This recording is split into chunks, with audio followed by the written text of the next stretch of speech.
Welcome to Dreamy Facts. As the day gently recedes, we invite you to settle into a space of calm contemplation. Tonight, we embark on a journey through the fascinating world of languages, exploring approximately 100 facts that reveal intricate patterns, subtle wisdom, and profound beauty within human communication. There is no pressure to remember or retain these details. Instead, let them unfold naturally, inviting your mind to settle into a state of peaceful curiosity. This exploration is designed to be a soothing experience, a gentle current of knowledge flowing without demanding effort or attention.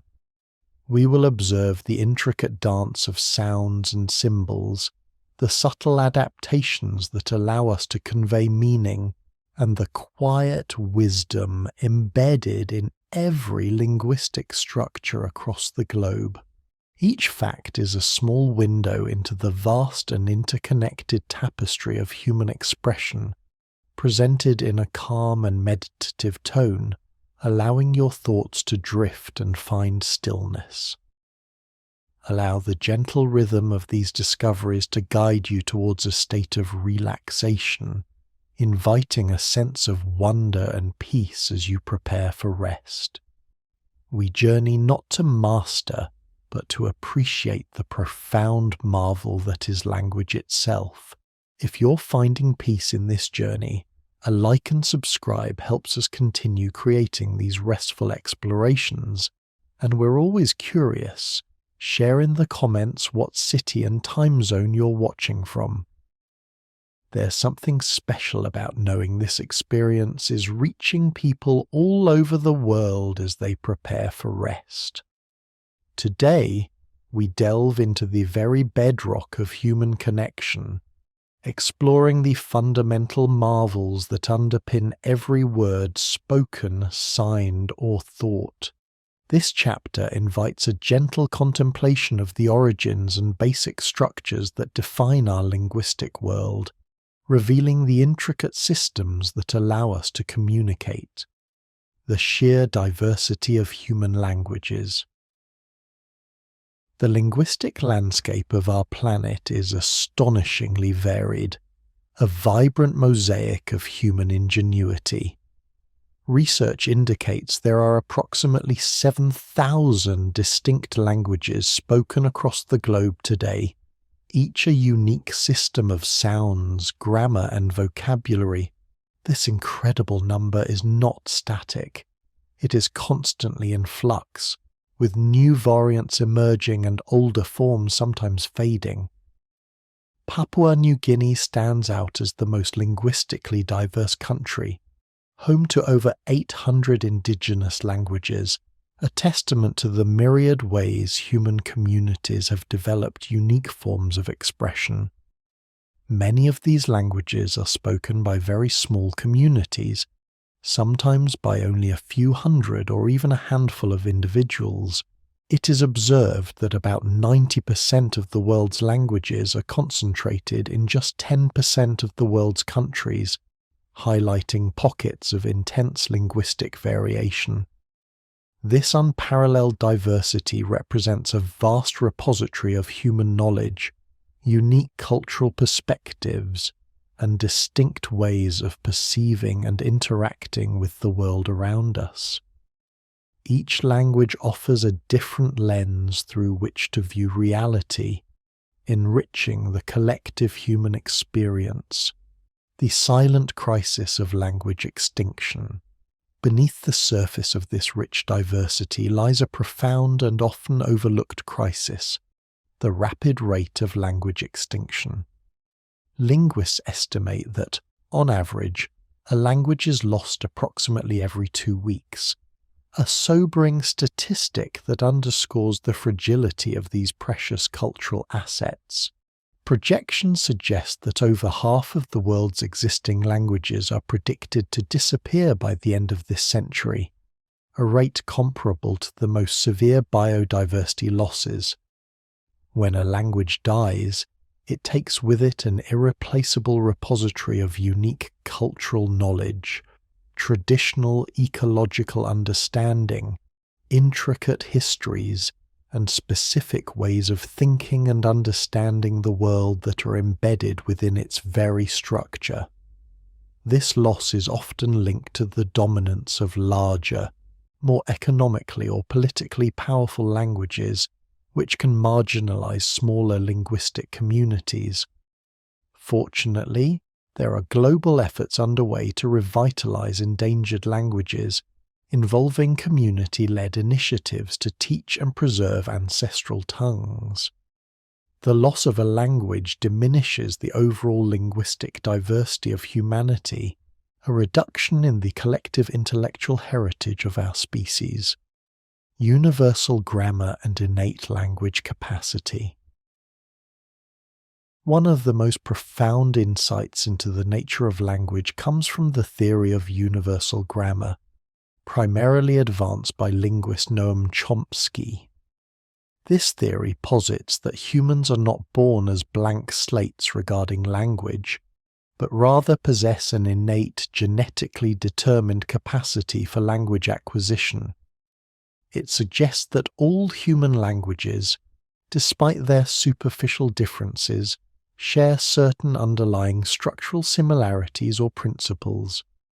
This innate linguistic blueprint is believed to explain how children acquire such complex language systems so rapidly and effortlessly, often without explicit instruction. Children are observed to learn language even from incomplete or imperfect data, a phenomenon known as the poverty of the stimulus. They are able to infer complex grammatical rules that they have never been explicitly taught, suggesting an internal mechanism guiding their linguistic development. This inherent capacity for language is a defining characteristic of our species, setting us apart in the animal kingdom and enabling the rich tapestry of human communication we observe. The critical period for language acquisition. Further supporting the idea of an innate language capacity is the concept of a critical period for first language acquisition. Research indicates that there is a specific developmental window, generally considered to extend from birth up to puberty, during which the human brain is optimally primed to acquire language with native-like fluency. Acquiring a first language after this period becomes significantly more challenging, often resulting in difficulties with grammar, syntax, and pronunciation, even with intensive instruction. This critical period is thought to be linked to the brain's plasticity and the maturation of specific neural pathways involved in language processing. Studies on individuals who experienced extreme linguistic deprivation, such as feral children or deaf individuals not exposed to sign language early in life, consistently show profound and often irreversible impairments in language ability if exposure occurs too late. While second language acquisition can occur at any age, achieving a level of native proficiency, particularly in phonology and subtle grammatical nuances, is considerably rarer if learning begins after the critical period for the first language has closed. The dynamic nature of language evolution. Languages are not static, unchanging entities. Rather, they are living systems in a constant state of flux and evolution. Over time, words enter and exit the lexicon. Their meanings shift and broaden or narrow, and grammatical structures can subtly or significantly change over centuries. Sound changes occur systematically within a language family, leading to the gradual divergence of dialects into distinct languages if communication between groups diminishes over long periods. For instance, the evolution from Latin to the various Romance languages like Spanish, French, and Italian exemplifies this process. Technological advancements, cultural shifts, and contact with other languages frequently introduce new vocabulary and concepts. Consider the rapid adoption of terms related to the internet and digital technology in recent decades. This continuous evolution showcases language as a fluid, dynamic, and adaptive aspect of human culture, reflecting the ever-changing needs and experiences of its speakers. It reminds us that every language is a historical document, carrying traces of its past while simultaneously forging its future. As we gently settle into these initial understandings of language, we begin to perceive its profound role not just as a tool for communication, but as a living, breathing testament to human history and ingenuity. Each fact we encounter reveals another layer of its intricate beauty, inviting us to contemplate the quiet power of words. As we gently drift from the evolving currents of language, those shifting rivers of human expression that forever reshape their banks, we find ourselves drawn to the deeper, quieter truths that lie beneath the surface, connecting us across vast stretches of time and space. We speak of evolution, yes, but what does this profound, unceasing change truly entail? It means that, like the grand, ancient trees of a forgotten forest, languages too share roots, stretching back through epochs, whispering tales of common ancestry. Imagine, if you will, a single, mighty oak, its trunk representing a primordial tongue, its branches spreading ever wider, bifurcating into countless limbs and twigs, each a distinct language spoken today. This is the quiet majesty of a language families, a concept that allows us to trace the invisible threads weaving through the linguistic tapestry of our world. We call these ancestral tongues proto-languages, hypothetical reconstructions, whispers from the past, pieced together by the patient, meticulous work of linguists who act as gentle archaeologists of sound and meaning. They uncover shared vocabulary, parallel grammatical structures, and systematic sound changes, all echoing across millennia. Consider the Indo-European family, a sprawling, magnificent tree whose roots reach back perhaps 6,000 years, giving rise to branches as diverse as English, Spanish, Hindi, Russian, and Persian. Or the Afro-Asiatic family embracing Arabic, Hebrew, and Amharic. Each family is a testament to shared human journeys, migrations, and the quiet, persistent hum of communication that bound communities together long before written history began. It reminds us that beneath our apparent linguistic differences, there often lies a profound shared heritage, a common human melody that has simply been sung in myriad keys over time.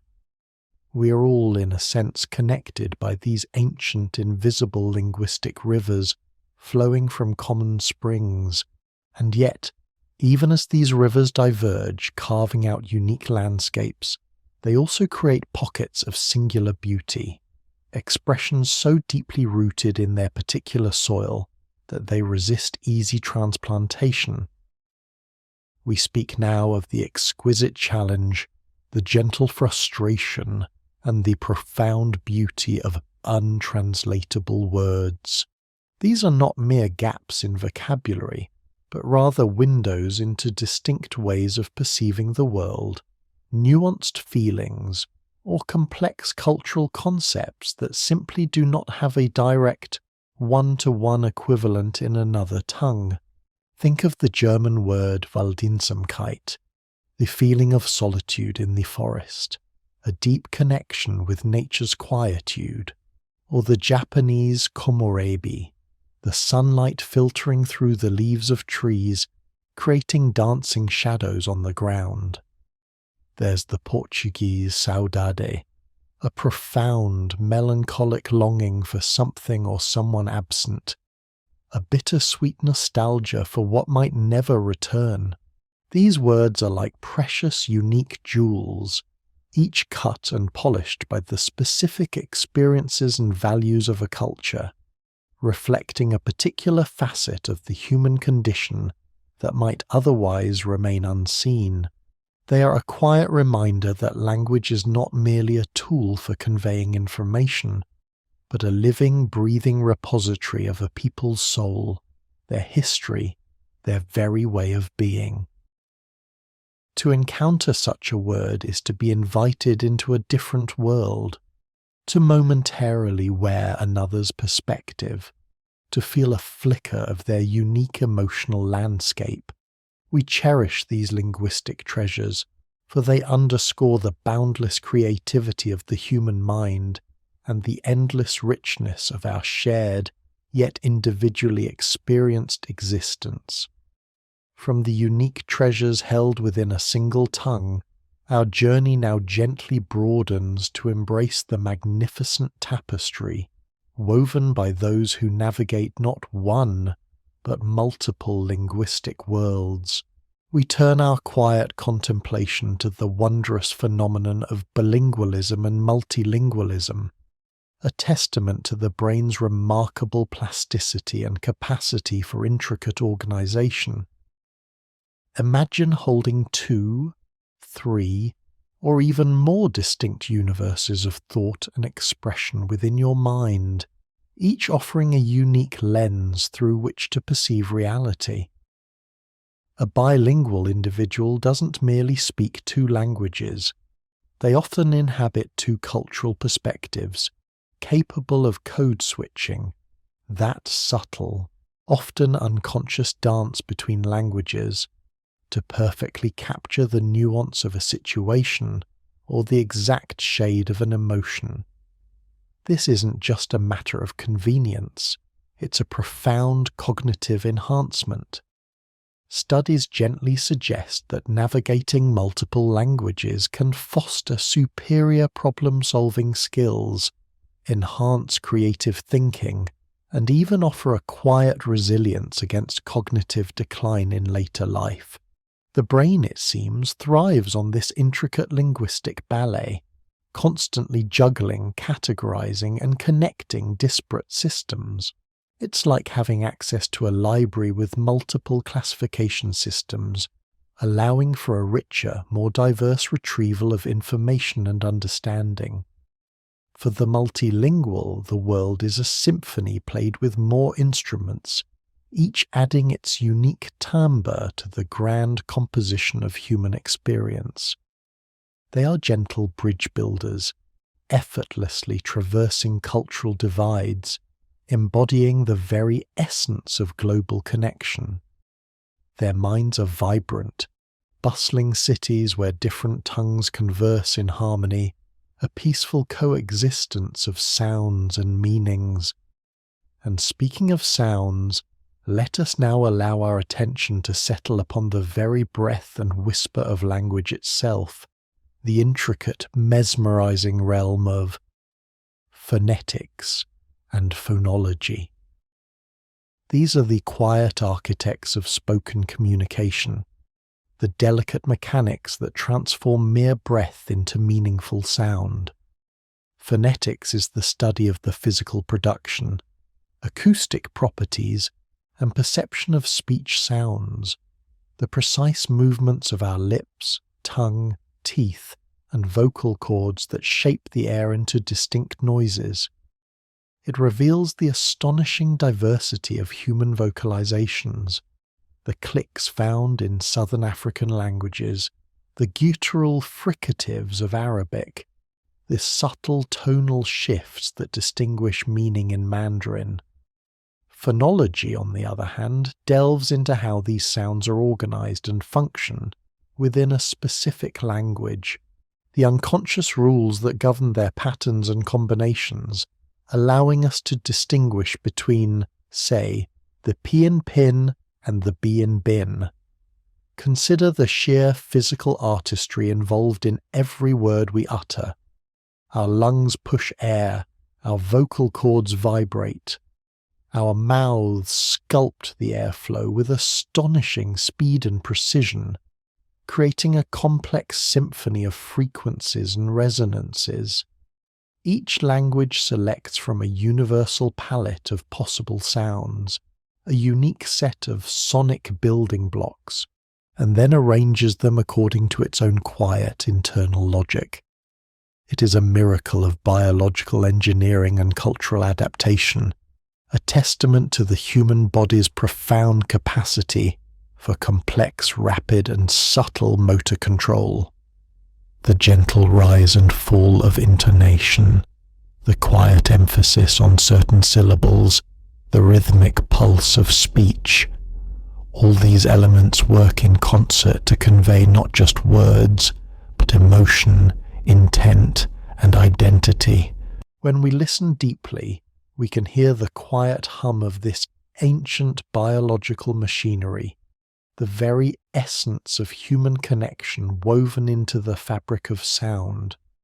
It is a reminder that before any written word, before any grand treatise, there was simply the gentle, profound act of one human shaping breath to reach another. Yet, as potent and immediate as the spoken word may be, it is also fleeting, dissolving into the air the moment it leaves our lips. How then do we preserve these precious whispers, these intricate thoughts, these stories that connect generations? We turn with a quiet reverence to the enduring miracle of rewriting systems. These are the silent echoes of human ingenuity, the diverse visual codes that allow us to capture the ephemeral nature of speech and thought, granting them permanence and allowing them to transcend the boundaries of time and space. From the earliest pictograms scratched onto cave walls depicting objects directly, to the sophisticated alphabets that represent individual sounds, writing has been humanity's quiet quest to make the invisible visible, the transient enduring. Think of the elegant brush strokes of Chinese characters, each a complex mosaic of meaning and history, sometimes embodying an entire concept rather than a single sound. Or the intricate syllabaries, like the Japanese hiragana and katakana, where symbols represent whole syllables. Then there are the alphabetic systems, like the Latin script we use now, where a limited set of letters can represent nearly every sound, offering immense flexibility and efficiency. Each system is a testament to a distinct cultural journey, a unique way of mapping the abstract world of language onto a tangible surface. They are not merely tools, they are profound extensions of our memory, allowing us to build upon the knowledge of those who came before us, to share our dreams with those yet to be born. Through the quiet act of reading, we commune with minds across centuries, across continents, entering into a silent dialogue that continually enriches our understanding of ourselves and our place in the vast tapestry of human experience. The gentle rustle of a turning page, the quiet glow of a screen. These are the modern hearths around which the fires of ancient wisdom and contemporary thought continue to burn, illuminating our path forward. As we conclude this quiet contemplation of a language family's untranslatable words, the multilingual mind, the symphony of sounds, and the silent echoes of writing, we hope you feel a deeper, more peaceful connection to the incredible richness of human communication. These facts, like gentle waves, invite you to simply observe, to appreciate, and to let the wonder settle quietly within you. There is no need to grasp, only to receive. If these linguistic lullabies bring you a moment of calm curiosity, we gently encourage you to consider sharing this journey with others, perhaps with a quiet like, a thoughtful subscribe, or a comment below, sharing your own peaceful reflections. We look forward to our next gentle gathering, where more quiet truths about language await your tranquil exploration. As we gently drift further into the quiet currents of language, leaving behind the intricate tapestries of writing systems that preserve our thoughts across the vast expanse of time and space, we find ourselves drawn to the very architecture of expression itself. We have explored the sounds, the symbols, the deep roots of connection, and the unique blossoms of untranslatable beauty. Now, let us turn our gaze inward, towards the invisible scaffolding that gives language its formidable strength and delicate grace, the structures that allow mere sounds or symbols to coalesce into profound meaning. We begin with syntax, the silent architect of our sentences, the hidden framework upon which all coherent thought is built. Imagine, if you will, the myriad words of a language's individual, shimmering beads, each holding its own specific hue and texture. Syntax is the intricate thread that weaves these beads into a necklace, a garland, a complex tapestry of expression. It is the set of principles and rules, often unstated and intuitively understood, that dictates how words are combined to form phrases, clauses, and ultimately complete sentences. Without this delicate architecture, our communication would be a chaotic tumble of disconnected sounds, a jumble of intentions lost in the void. Instead, syntax bestows upon us the wondrous power to arrange our thoughts in an orderly, logical progression, allowing us to express not just individual concepts, but relationships between them, sequences of events, and nuances of feeling. It is this invisible scaffolding that permits us to craft an infinite number of unique utterances from a finite set of words, a boundless sea of creativity arising from a structured shore. Every language, in its own unique and beautiful way, possesses its particular syntactic rhythms and structures, a distinctive dance of word order and grammatical agreement, yet all share the profound capacity to organize human thought into comprehensible patterns. We marvel at this quiet miracle, this inherent order that underpins the seeming spontaneity of our daily conversations, allowing us to build bridges of understanding with every carefully constructed phrase. Flowing seamlessly from the structural elegance of syntax, we arrive at the very heart of communication. Semantics. The gentle art and rigorous science of meaning. If syntax provides the skeletal frame, semantics breathes life into it, infusing words and sentences with their essence, their significance, their very soul. It is the study of how linguistic expressions, from the smallest morpheme to the grandest epic, convey meaning to their users. Consider the simple word. Quote, semantics allows us to understand its literal denotation, a celestial body of hot gases, but also its rich connotations, a symbol of hope, a beacon in the night, a guiding light, or even a celebrated performer. We navigate this vast ocean of meaning not just through individual word definitions, but through the intricate relationships between words, synonyms, antonyms, hyponyms, and how these relationships shift and blend within the context of a sentence. A phrase like, quote to Sue, carries a different resonance than quote 3. And semantics helps us quietly discern these subtle, yet crucial distinctions. It is within this realm that we explore how truth conditions are met, how ambiguity arises and is resolved, and how the shared understanding of a community is encoded within the very fabric of its linguistic expressions.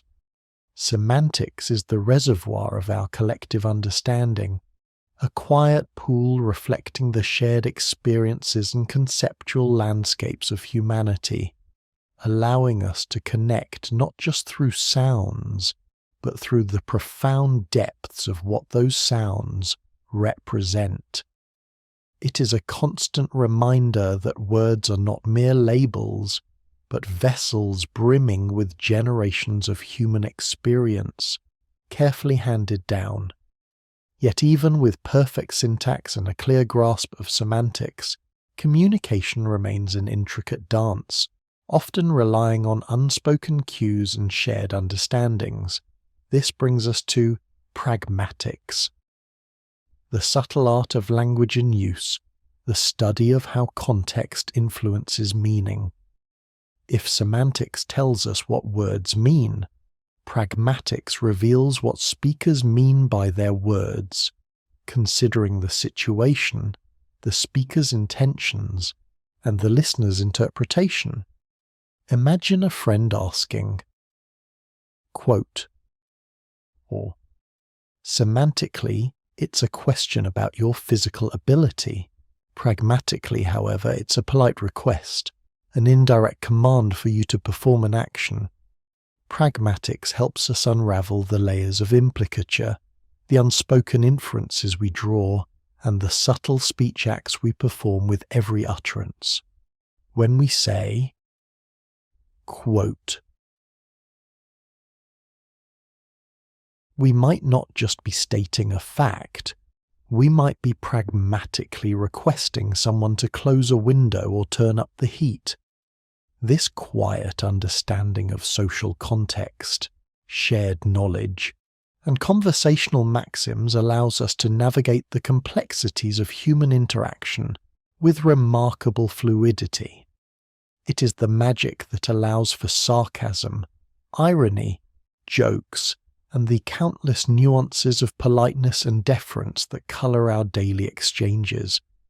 Pragmatics reminds us that language is not a static code, but a dynamic, living instrument, constantly shaped and reshaped by the currents of human interaction, a gentle stream of unspoken understanding flowing beneath the surface of our spoken words. As we contemplate these intricate layers of spoken and written language, we must also acknowledge the profound beauty and complexity of communication that transcends the auditory and textual realms. We turn our tranquil gaze to sign languages, a vibrant testament to the human capacity for language that utilizes a visual spatial modality instead of sound. These are not mere pantomime or simplified gestures, but fully fledged natural languages with their own intricate grammars, rich vocabularies, and unique linguistic structures, as complex and expressive as any spoken tongue. From the expressive movements of American Sign Language, ASL, to the nuanced articulations of British Sign Language, BSL, or French Sign Language, LSF. Each sign language is a distinct cultural treasure, developed organically within deaf communities around the world. They possess their own cool, quote, six, often referred to as chirology or parameters, which involves the specific hand shape, location, movement, orientation, and non-manual signals, facial expressions, body posture, that combine to form meaningful signs. They have their own syntax, dictating the order of signs in a sentence, and their own semantics, conveying abstract concepts, emotions, and intricate narratives. To witness a conversation in sign language is to behold a silent symphony, a visual poetry where hands dance, faces convey emotion, and space itself becomes a canvas for thought. It reminds us that the essence of language lies not in the medium, but in the human mind's innate drive to create structured systems for communication, to share inner worlds, and to connect across perceived divides. These languages, often overlooked, are powerful embodiments of human ingenuity and resilience, opening up expansive landscapes of expression for millions. Continuing our journey, we find ourselves pondering a truly profound question. Does the language we speak merely reflect our thoughts, or does it subtly yet powerfully shape them? This contemplative inquiry leads us to the concept of linguistic relativity. Often associated with the Sapir-Whorf hypothesis, this idea suggests that the structure of a language can influence, or even determine, a speaker's perception of the world and their cognitive processes.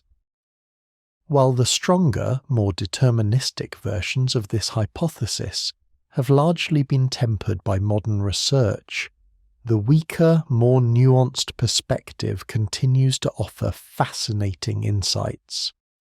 We observe how languages categorize colors differently, with some having distinct terms for shades that others group together, potentially guiding perception. We see how different grammatical structures for time or spatial relations might lead speakers to attend to certain aspects of experience more readily. For instance, some languages require speakers to always specify the source of information, whether they saw it, heard it, or inferred it, subtly reinforcing a different relationship with knowledge and certainty. This perspective invites us to consider language not just as a tool for communication, but as a gentle lens through which we view, interpret, and organize our reality. It suggests that our linguistic heritage bestows upon us a unique way of carving up the world, a particular cognitive pathway that highlights certain features while receding others into the background.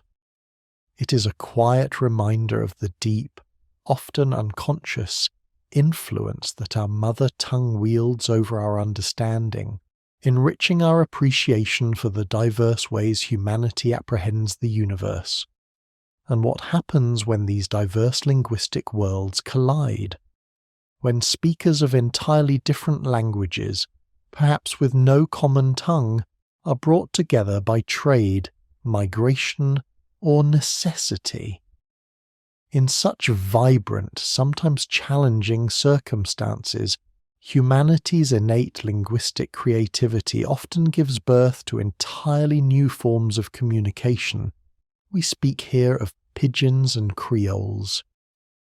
Living testaments to the dynamic, adaptive nature of language.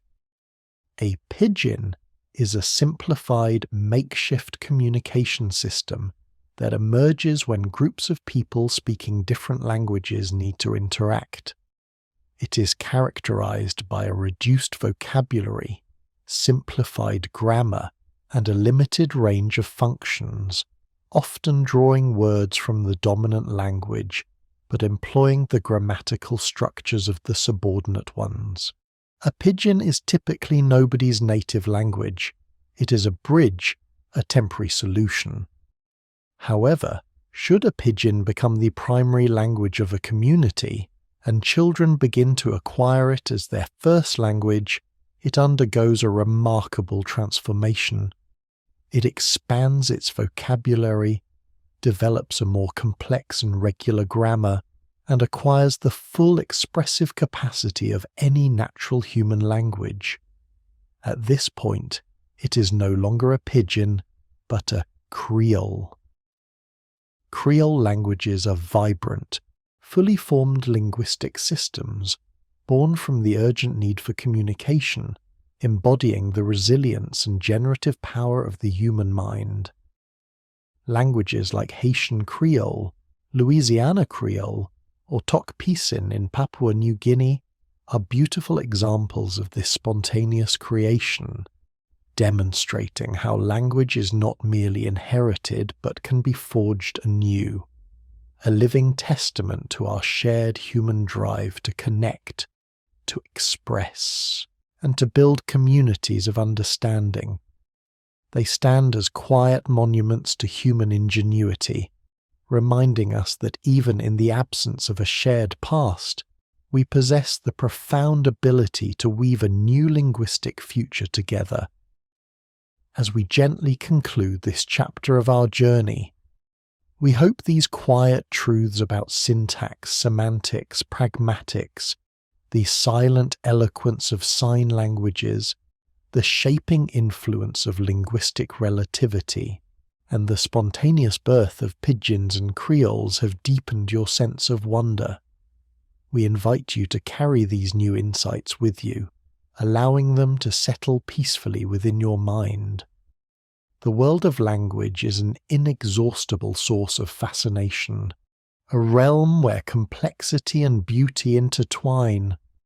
May your curiosity remain gently stirred, for many more quiet truths about language await your tranquil exploration in the chapters yet to unfold. As the echoes of pidgins transforming into creoles gently fade, leaving behind a testament to human adaptability and the quiet, persistent drive to communicate, we find ourselves drifting further into this serene expanse of linguistic wonder. Our journey continues, not as a hurried sprint through a crowded marketplace of facts, but as a peaceful meander through a verdant garden, where each bloom holds a unique fragrance, a distinct story. We invite you to settle deeper into this tranquil space, to let your mind unfurl like a quiet sail catching a soft breeze, ready to embrace the gentle revelations that await. For in this chapter, we turn our gaze towards the very beginnings of our linguistic lives, the intricate variations that make each tongue a unique melody, and the deep, often unseen, histories embedded within the words we speak. Consider, if you will, the profound miracle of first language acquisition, a process so seamless, so seemingly effortless in the tender years of childhood, that we often overlook its astonishing complexity. From the moment a child first draws breath, their tiny mind is a sponge, exquisitely attuned to the symphony of sound surrounding them. They do not attend formal classes, nor do they consult grammar books, yet, within a few short years, they master a system of communication so intricate that adults often struggle to learn a second language with the same native fluency. We watch, captivated, as infants babble, experimenting with the entire spectrum of human sounds, narrowing their repertoire only as they begin to recognize the specific phonemes of their native tongue. Then come the single words, quote, 7, quote, 8, quote, 9, each a powerful semantic leap, linking sound to meaning, intention to utterance. Soon, these isolated words bloom into, quote, 10, short, essential phrases like, quote, 11 or, quote, 12 stripping away the grammatical niceties yet conveying complete thoughts. It is a period marked by both astonishing accuracy and charming overgeneralizations, like a child proudly declaring they, quote, 13 to the park, applying a newly learned rule of past tense formation with an enthusiasm that momentarily overlooks its exceptions. This innate universal drive to acquire language, an inherent gift woven into the very fabric of our being, speaks volumes about our shared humanity, reminding us that at our core we are creatures built for connection, for sharing the intricate landscapes of our thoughts and feelings. From the universal journey of acquisition, we turn our attention to the rich kaleidoscopic variations that emerge as language takes root in diverse communities, the fascinating world of dialects and accents. Far from being mere deviations from a supposed, quote, 14teen, these linguistic variations are vibrant tapestries, woven with threads of history, geography, and social identity. Imagine a language not as a single, monolithic entity, but as a vast, flowing river, constantly branching into streams and tributaries, each maintaining its connection to the source while developing its own unique currents and characteristics. A dialect encompasses not just differences in pronunciation, what we typically call an accent, but also distinct vocabulary, grammatical structures, and even specific idioms and expressions. Think of the subtle, yet significant differences between American English and British English, or the myriad regional accents across the United States, each carrying echoes of settlement patterns, historical migrations, and local cultures. The gentle lilt of the southern drawl, the crisp articulation of New England, the melodic cadences of Irish English, each is a testament to the dynamic, living nature of language, reflecting the communities that speak it. These variations are not errors, they are expressions of identity, markers of belonging, and a beautiful demonstration of language's capacity to adapt and evolve within its human ecosystems. They remind us that there is no single correct way to speak a language, but rather an exquisite spectrum of authentic voices, each contributing to the grand symphony of human communication. And within this symphony, each word itself carries a history, a quiet whisper from the past, waiting to be heard. This brings us to the captivating study of etymology, the gentle art of tracing the origins and transformations of words through time. Words, we discover, are not static entities.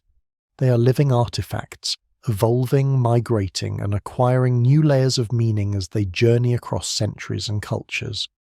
Consider the word companion, which quietly reveals its ancient roots in Latin, com, with, and panis, bread. A companion, then, was originally someone with whom you shared bread, a profound and resonant image of communal sustenance and friendship. Or ponder the humble goodbye, a swift contraction of the heartfelt blessing, God be with ye. Each word, when its etymological layers are peeled back, offers a miniature archaeological dig, unearthing forgotten customs, historical events, and shifts in human thought. We find words that have been borrowed from distant lands, like shampoo from Hindi, or tycoon from Japanese, each a linguistic souvenir of cultural exchange. Others have undergone semantic shifts, their meanings drifting far from their original shores. The word nice, for instance, once meant ignorant or foolish in Old French, a stark contrast to its modern connotation of pleasantness. To delve into etymology is to listen to the quiet murmurs of history embedded in our everyday speech, to appreciate the enduring journey of human expression, and to recognize that even the simplest utterance is a vessel carrying the accumulated wisdom and whims of generations past. Beyond their literal histories, words possess a remarkable capacity to transcend their immediate meanings, painting vivid pictures and conveying abstract concepts through the delicate artistry of metaphor and figurative language. This is where language truly soars, moving beyond the mere naming of objects and actions to explore the vast imaginative landscapes of human experience. We speak not only of the sun rising, but of the dawn of a new era, not merely of a difficult situation, but of being at a crossroads. Metaphors, these quiet comparisons that liken one thing to another without explicit markers like or as, permeate our daily speech, often unnoticed, yet profoundly shaping our understanding of the world. They allow us to grasp the abstract by grounding it in the concrete, to articulate complex emotions by relating them to sensory experiences. Consider the phrase "time flies," a common idiom built on a metaphor that personifies time as a winged creature, capturing its fleeting nature far more evocatively than a simple statement of its passage. Idioms, those quirky, often untranslatable phrases like "raining cats and dogs" or "spill the beans," further illustrate this linguistic playfulness, their meanings often entirely disconnected from their literal components, requiring a deep cultural understanding to decipher. This ability to use language creatively, to bend and mold words into new configurations that spark imagination and insight, is a testament to the boundless ingenuity of the human mind. It is in these moments of figurative expression that language reveals its poetic heart, allowing us to build bridges between disparate ideas, to share not just facts, but feelings, nuances, and profound truths that resonate far beyond the literal. As we journey deeper, we find that language is not merely a tool for communication, but a profound cultural compass, embedding unique worldviews and values within its very structure. While the Sapir-Whorf hypothesis gently suggests that language might shape thought, we can certainly observe how different languages meticulously encode distinct cultural priorities and perceptions, offering a window into the souls of their speakers. Consider, for example, the multiple words for snow in some Inuit languages, far exceeding the English lexicon. This is not simply a matter of having more vocabulary. It reflects a cultural reality where nuanced distinctions about snow are crucial for survival, travel, and daily life, shaping how speakers perceive and interact with their environment. Or think of languages that do not distinguish between he and she, instead using a gender-neutral pronoun, subtly influencing how speakers might conceive of gender roles or identity without explicit linguistic markers. Some languages have intricate systems of honorifics, requiring speakers to choose specific words or grammatical forms based on the social status, age, or relationship of the person they are addressing. This deeply ingrained politeness system, far more complex than simple please and thank you, reflects a cultural emphasis on hierarchy, respect, and social harmony. Each linguistic choice, from the way a sentence is structured to the specific words employed, carries with it a subtle yet powerful reflection of a culture's values, its history, its relationship with nature, and its understanding of humanity. Language in this sense is more than a means of expression. It is a living repository of collective wisdom, a quiet guide through the unique conceptual landscape of a people. Yet, as we have gently acknowledged, these precious linguistic landscapes are under threat. But our journey would be incomplete without acknowledging the enduring human spirit that rises to meet this challenge, giving us hope through the quiet, dedicated efforts of language revitalization.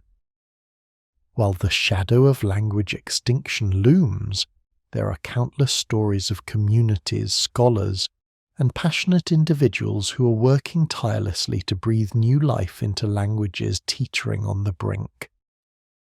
Imagine the quiet joy in a small community as elders, often the last fluent speakers, share their precious knowledge with eager younger generations, teaching traditional songs, stories, and ceremonies that are inextricably linked to their ancestral tongue.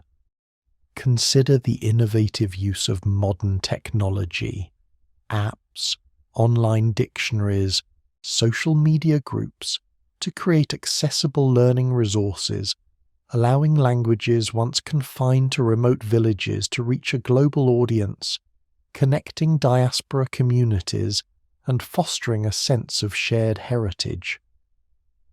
We see immersive language nests and schools where children are surrounded by their heritage language from their earliest days, growing up bilingual and bicultural, carrying the torch for future generations. These efforts are not merely about preserving words, they are about safeguarding entire worldviews, unique ecological knowledge, spiritual practices, and invaluable cultural identities. They are acts of profound love and resilience, demonstrating humanity's deep-seated understanding that each language lost is a library burned, and each language revived is a beacon rekindled, illuminating the vast, beautiful diversity of human thought and experience. These quiet victories, often unfolding far from the global spotlight, are powerful reminders of the enduring value we place on our linguistic heritage, a testament to our collective commitment to nurturing the vibrant garden of human languages for all time.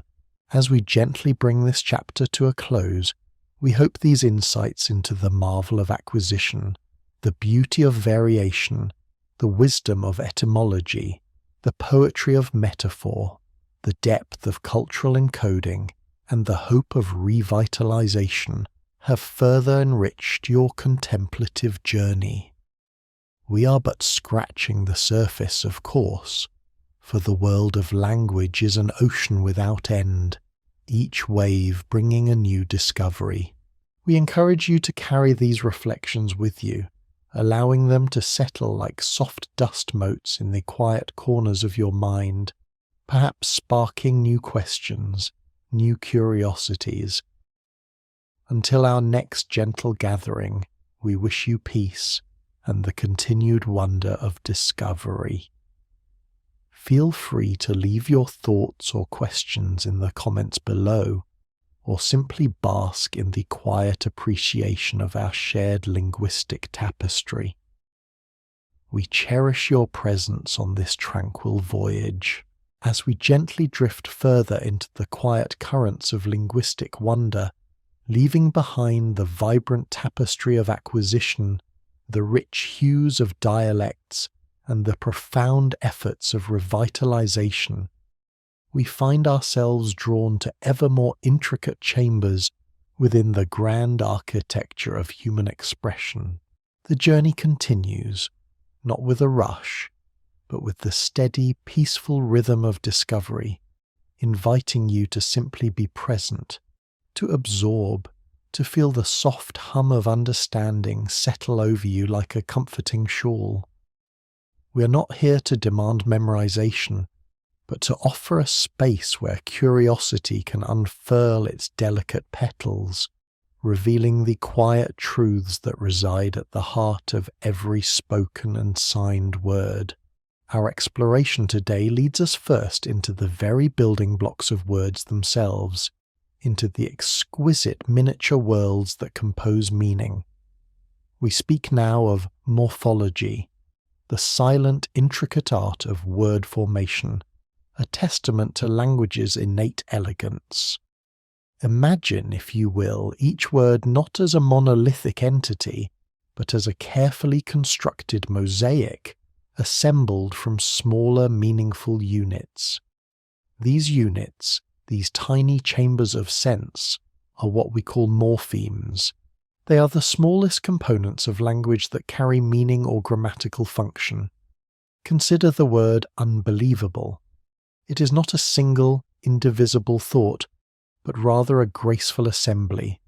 Un a morpheme of negation, believe, a morpheme denoting conviction, and able, a morpheme signifying capability. Each part contributes its distinct flavour, merging to form a complex, nuanced whole. This internal architecture is truly astonishing, a silent testament to the mind's capacity for intricate design. We see it in the prefixes that subtly shift a word's direction, the suffixes that transform its grammatical role, the roots that hold its fundamental essence. To understand morphology is to peer into the very craftsmanship of communication, to appreciate the delicate gears and levers that allow us to combine and recombine sounds into an almost infinite array of meaningful expressions. It is a quiet reminder that even the simplest utterance is often a marvel of underlying complexity, a whispered symphony of discrete meanings harmonizing into a single resonant note. In this understanding, we find a deeper appreciation for the quiet genius embedded within every language, a genius that allows us to build worlds from mere fragments of sound and symbol.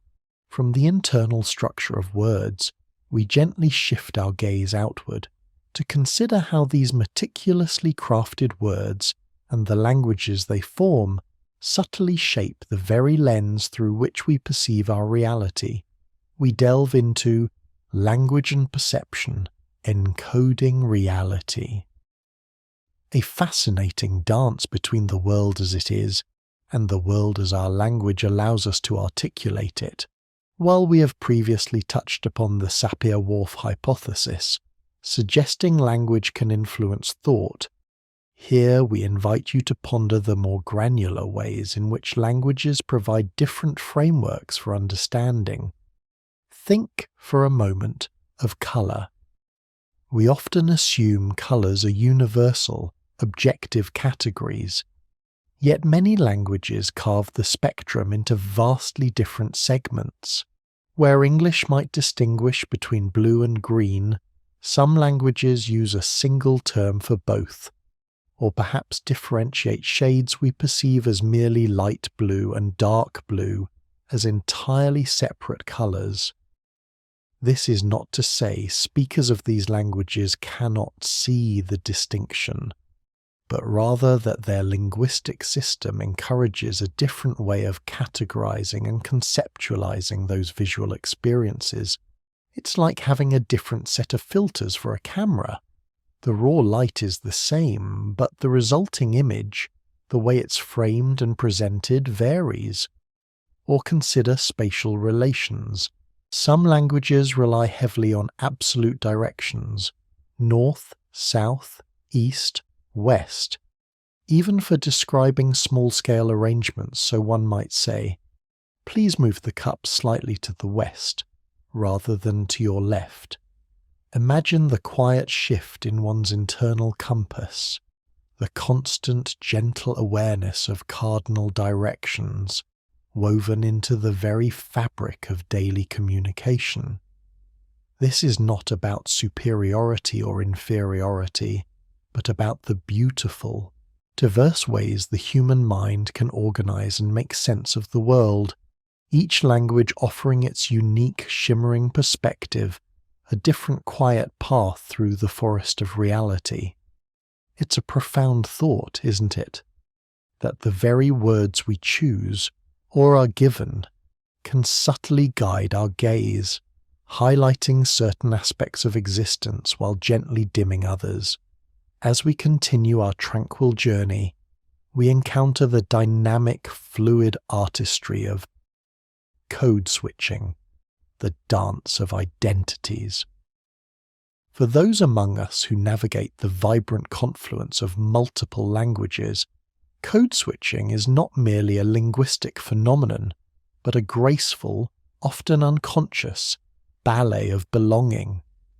It is the effortless shift between two or more languages or dialects within a single conversation, sometimes even within a single sentence, not out of confusion or deficiency, but out of a profound, intuitive understanding of context, audience, and identity.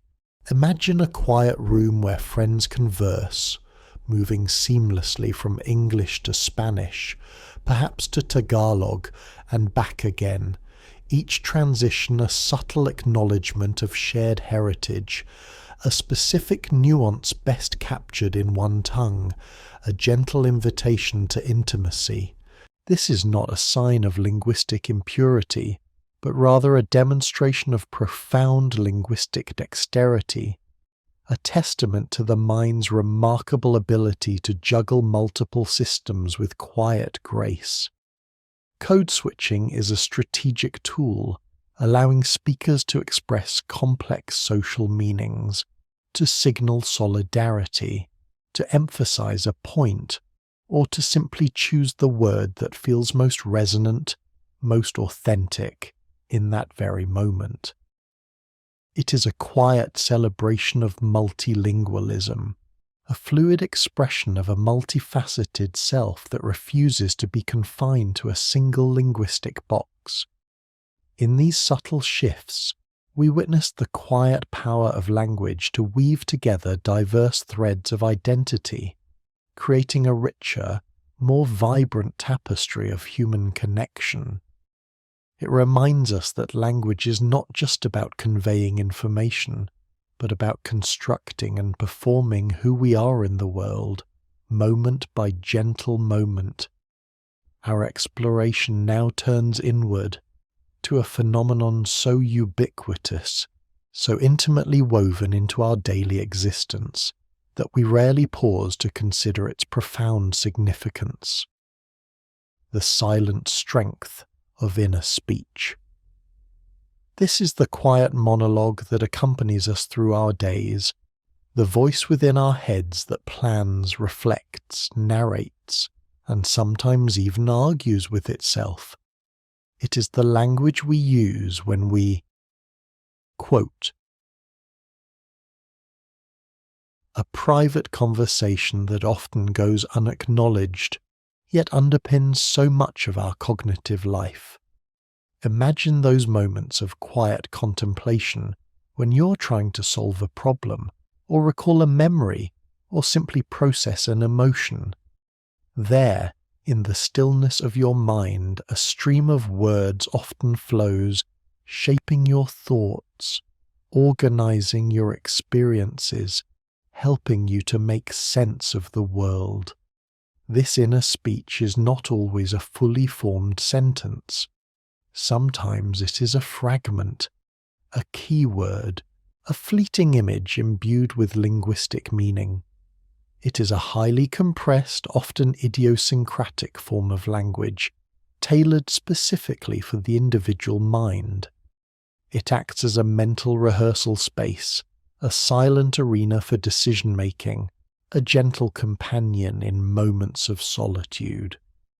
The presence of inner speech underscores language's role not just as a tool for external communication, but as a fundamental instrument for self-regulation and self-awareness.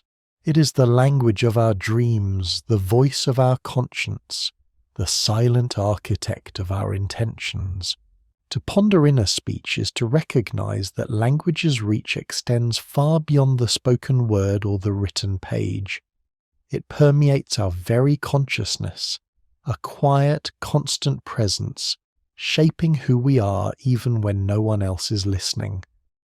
It is a testament to the profound intimacy between language and thought, a gentle reminder that even in our deepest solitude, language continues its quiet, ceaseless work. And now, for a touch of playful resonance, we turn to the whimsical yet deeply rooted phenomenon of the deep resonance of onomatopoeia. These are the words that mimic the sounds they describe: buzz, whisper, cuckoo, sizzle, splash. They are often among the first words children learn, a delightful bridge between the auditory world and the linguistic realm. Yet their simplicity belies a fascinating complexity, revealing a universal human impulse to connect sound and meaning in a direct, visceral way, while simultaneously showcasing subtle cultural variations. Consider the sound a dog makes. In English we hear quote fortifaras or quote fortis, but travel to Japan and you might hear quote 47. In French it's quote 48, and in Spanish quote 49. The actual sound is of course the same, but each language filters and interprets it through its own phonetic system, creating a distinct, culturally specific onomatopoeic representation. This quiet divergence is not a flaw, but a charming illustration of how even the most imitative words are still shaped by the conventions and phonological preferences of a particular tongue. Onomatopoeia offers us a window into the primal connection between language and our sensory experience. It's a reminder that language, for all its abstract complexity, remains deeply rooted in the physical world, echoing its rhythms and sounds. These words are like small sonic poems, inviting us to hear the very essence of what they describe. They add a delightful texture to our communication, allowing us to paint vivid auditory pictures with a single resonant utterance. In their charming mimicry, we find a gentle affirmation of language's capacity to not just describe the world, but to bring it alive, sound by quiet sound. As we gently bring this chapter to a peaceful close, we hope these quiet explorations into morphology, perception, code switching, inner speech, and onomatopoeia have deepened your appreciation for the multifaceted marvel that is language. Each concept, like a carefully polished gemstone, reveals a new facet of its brilliance, inviting a moment of calm reflection. We are merely scratching the surface of the vast ocean of linguistic knowledge, yet each ripple of understanding contributes to a richer, more profound sense of connection to the human experience. Thank you for joining us on this tranquil journey, for allowing your mind to wander through these fascinating landscapes.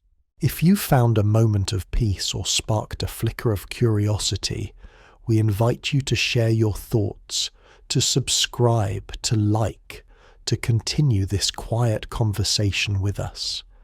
There are so many more gentle revelations awaiting us, so many more quiet truths about language to uncover together. Rest assured, our exploration continues, and we eagerly await your presence in the next serene chapter of our shared linguistic lullaby. We drift now, gently, from the playful echoes of onomatopoeia, those delightful whispers where sound itself becomes meaning, into yet deeper chambers of linguistic architecture, where the very bones and sinews of words hold a quiet, profound power. We continue our soft journey, weaving through the intricate patterns that languages create, inviting you to simply breathe in their beauty, to let their wonders settle upon you like a soft, comforting blanket. There is no need to grasp, only to appreciate, to feel the gentle current of discovery carrying you forward. As we move, we arrive at a fascinating, often unseen dimension of many languages, the quiet partitioning of the world through grammatical gender. Imagine, if you will, not merely distinguishing between things, but assigning them a subtle, inherent quality, a linguistic essence that shapes how they are addressed, how they interact with other words in a sentence. This is not about biological sex, not in the way we typically understand it, but a profound grammatical classification where nouns are designated as masculine, feminine, or sometimes neuter. In languages like French, a table, la table, is feminine, while the sun, le soleil, is masculine. In German, a girl, das Mädchen, is neuter, while a fork, die Gabel, is feminine, and a spoon, der Löffel, is masculine. This isn't a whimsical assignment. It's a deeply embedded system that dictates the forms of articles, adjectives, and sometimes even verbs that accompany these nouns.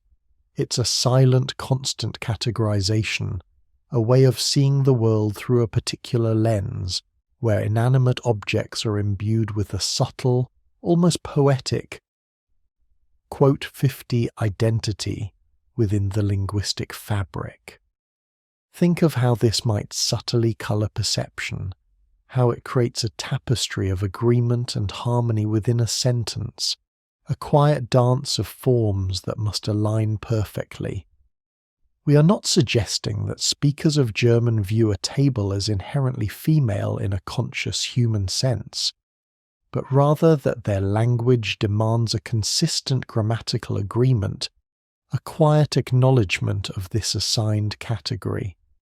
It's a beautiful, complex system that adds layers of structure and rhythm to communication, a constant, gentle reminder that words are not just labels, but living entities within a linguistic ecosystem. It speaks to the myriad ways human minds have chosen to organize and reflect the world around them, even in ways that seem arbitrary to an outsider, yet are utterly fundamental to those who speak such a language. This gentle division, this quiet attribution of grammatical essence, reminds us of the endless inventiveness of the human spirit in crafting its tools of expression. From the quiet assignment of gender, we now turn our gaze to an even more intricate dance of meaning, one where the very form of a word shifts and changes to reveal its role in the unfolding drama of a sentence. The elegant ballet of case systems. In many languages, nouns, pronouns, and adjectives do not stand static but transform their endings, their very shapes, depending on whether they are the subject performing an action, the object receiving it, the recipient of a gift, the possessor of an item, or the location of an event.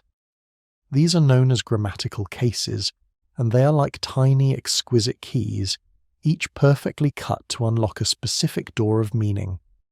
In English, we mostly rely on word order to convey these relationships.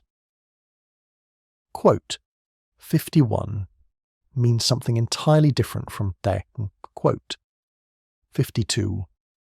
But in languages with rich case systems like Latin, Russian or Finnish, the endings on one, quote 53 and quote 54 would tell you who is biting whom, regardless of their position in the sentence. Imagine the quiet power of such a system, where a single word through a subtle suffix or inflection can carry a wealth of information about its function. The word for quote 55, for instance, might have a different ending if you are going to the house, coming from the house, inside the house, or simply speaking about the house as the subject of a sentence.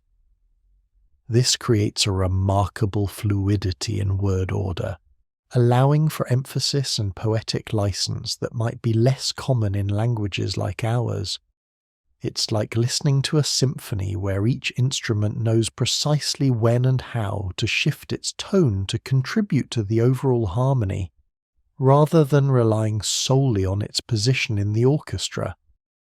These case systems are ancient, often remnants of earlier linguistic forms, yet they continue to thrive, guiding meaning with a subtle, unwavering hand.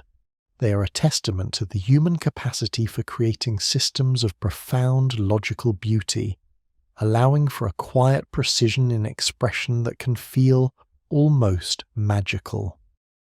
We invite you to simply marvel at this intricate engineering, this quiet wisdom embedded within the very fabric of words. Now let us shift our attention from the subtle inflections of nouns to the vibrant melodic landscape of sound itself, where pitch, that gentle rise and fall of the voice, carries the weight of meaning. We are speaking of the captivating world of tonal languages, where a word can entirely change its definition based on the musical contour of its pronunciation. For speakers of English, pitch often conveys emotion or emphasizes a point. We might say, "You did what?" with a rising pitch to express surprise. But in a tonal language, that same pitch change applied to a single syllable can transform mother into horse or ask into cut. Consider Mandarin Chinese, where the syllable ma can mean mother, high level tone, hemp, rising tone, horse, dipping then rising tone, or scold, falling tone. Imagine the quiet precision required, the delicate ear and voice needed to navigate such a linguistic landscape, where a slight deviation in melody can lead to profound misunderstanding. It is like an exquisite form of vocal music, where every utterance is a miniature composition, and the melody is as crucial as the consonants and vowels themselves. This isn't merely an accent. It's an integral part of the phonological system, a fundamental layer of meaning. These languages are found across the globe, particularly prevalent in East Asia, Southeast Asia, and Sub-Saharan Africa, each with its own unique set of tones and rules. They remind us that language is not just a linear sequence of sounds, but a multi-dimensional tapestry, where even the quiet undulations of the voice hold profound semantic power. It is a gentle invitation to listen more deeply, to appreciate the symphonic complexity of human communication, where meaning can dance on the very breath. As we continue our quiet journey, we encounter languages that defy the very notion of erect, quote, as we commonly understand it, where an entire sentence, a complex thought, can be encapsulated within a single, magnificent linguistic entity. We speak now of the awe-inspiring architecture of polysynthetic languages, where words are not merely strung together, but are built like intricate miniature palaces, each morpheme a brick, a window, a spire, contributing to a holistic meaning. Imagine a language where a single verb can incorporate elements that indicate the subject, the object, the manner of the action, the location, the time, and even the speaker's attitude, all within its boundaries.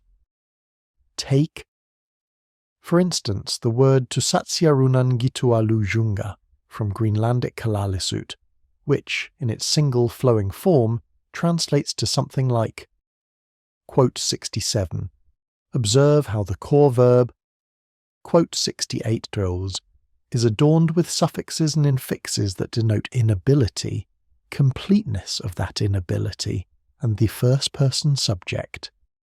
It is as if each word is a tiny self-contained poem, a complete narrative in miniature. These languages, often found among indigenous communities in North America, Siberia, and the Arctic, are a testament to the incredible flexibility and efficiency of human language.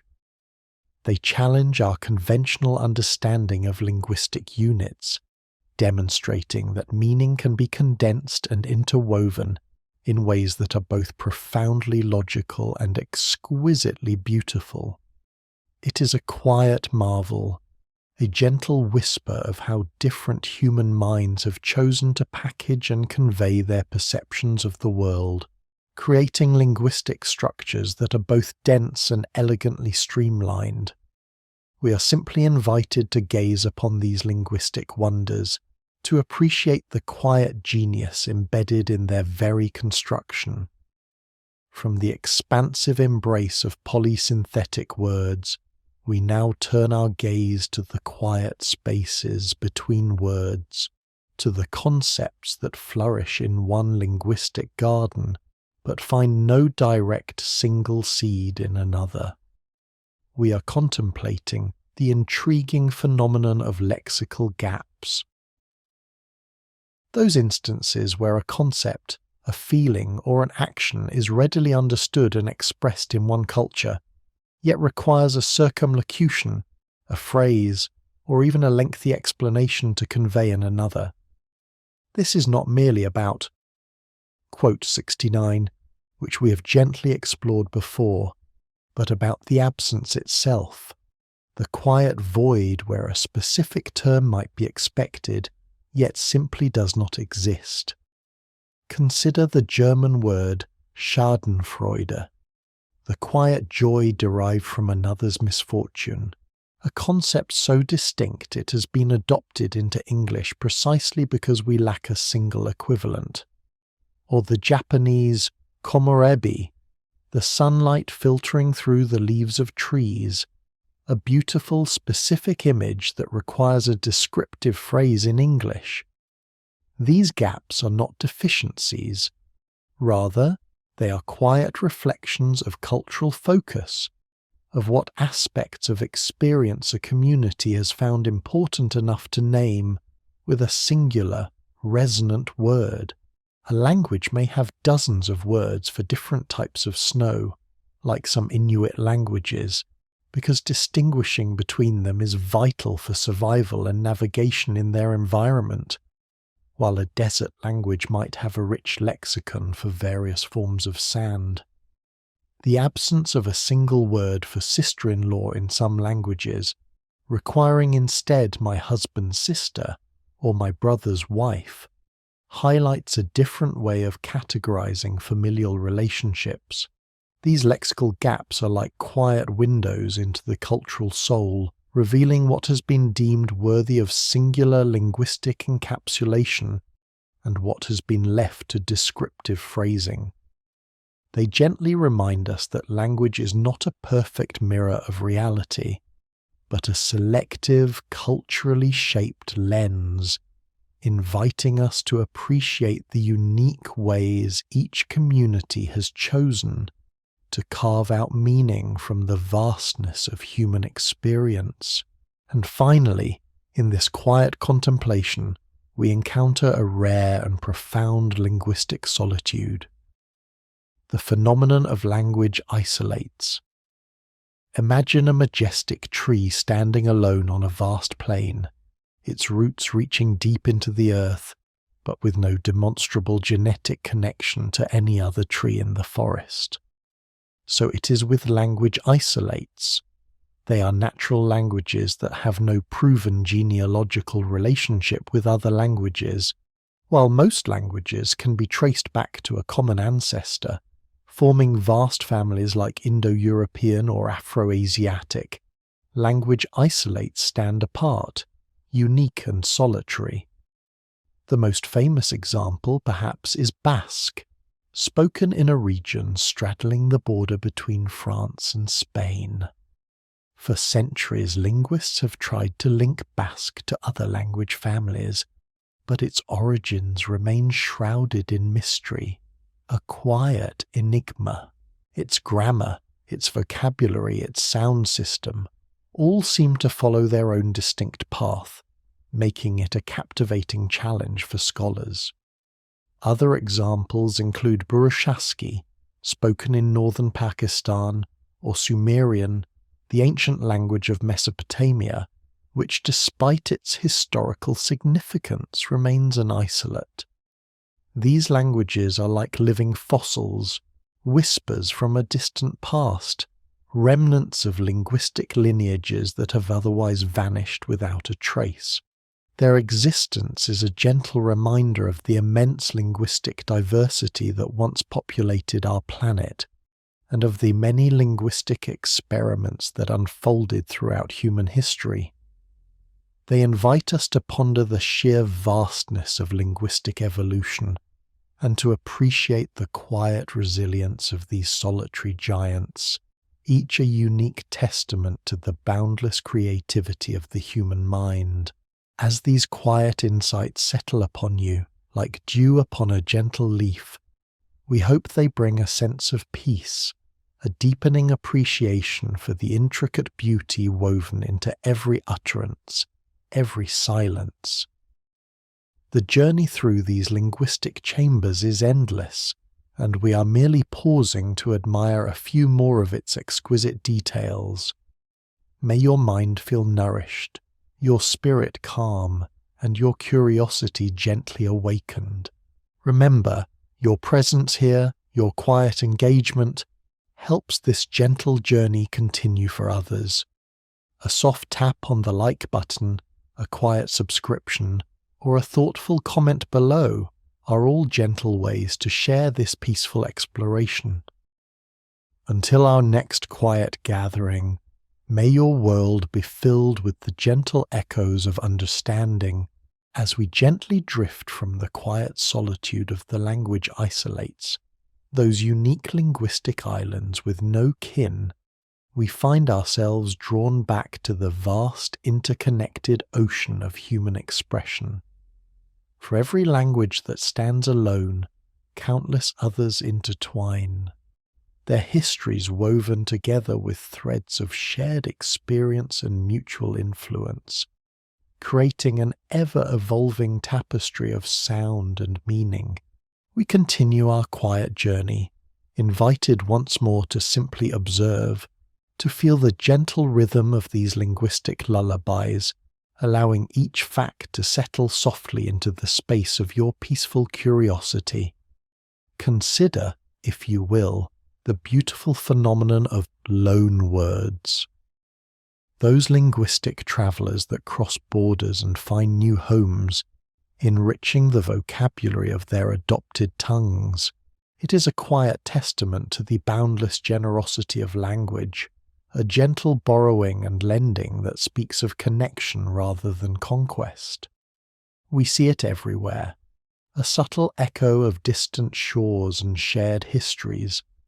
Think of the quiet elegance of rendezvous from French, whispering of secret meetings, or the comforting familiarity of kindergarten from German, evoking the innocence of early learning. Even the humble shampoo journeys to us from Hindi, bearing the scent of ancient cleansing rituals. Each loanword is a tiny ambassador, carrying a fragment of its original culture, a nuance of its original meaning, and seamlessly integrating into the new linguistic landscape. They are not invaders, but welcomed guests, settling in, adapting their pronunciation, sometimes subtly shifting their meaning, and becoming utterly indispensable to their new linguistic families. This constant exchange reminds us that no language exists in perfect isolation. Each is a vibrant, breathing entity shaped by its interactions with the world around it, absorbing, adapting, and transforming with a quiet grace. It is a gentle reminder of our shared humanity, reflected in the words we use, a silent conversation echoing across centuries and continents. Then, let us turn our attention to a playful, yet profoundly significant linguistic pattern: reduplication. This is the art of repeating a word or a part of a word, not for mere emphasis, but to convey distinct grammatical meanings, emotional intensities, or even a sense of casualness. It is a quiet echo within language itself, a doubling that deepens or alters perception. Think of the nursery rhymes. Quote 76. A softer, more intimate farewell than a simple. Quote 77. Or the quote 78 on me, that gently but firmly forbids. English too employs this charming device, from the quote 79 that describes a two-way radio to the second quote 80 that playfully critiques ostentation. But in many other languages, reduplication is a fundamental grammatical tool. In Indonesian, repeating a noun often forms its plural, so orang, person, becomes orang-orang, people.